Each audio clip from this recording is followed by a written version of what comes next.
Hey everyone, I'm going to show you how you can fix your TCL Smart TV blank screen. So if you are facing your TCL Smart TV blank screen like I am right now, and if you want to fix it, what you can do is you can simply unplug your TCL Smart TV.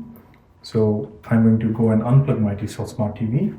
After unplugging your TCL Smart TV, what you want to do is you want to press this button right here in the middle of your screen. You can press your button for up to 20 seconds consistently.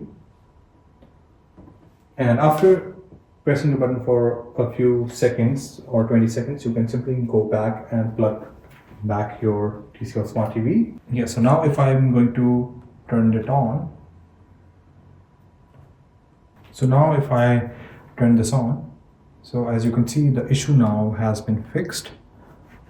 Now it will show up.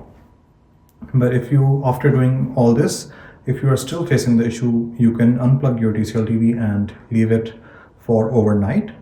And then after the night, you can then turn it back on, plug it in, and it should work then.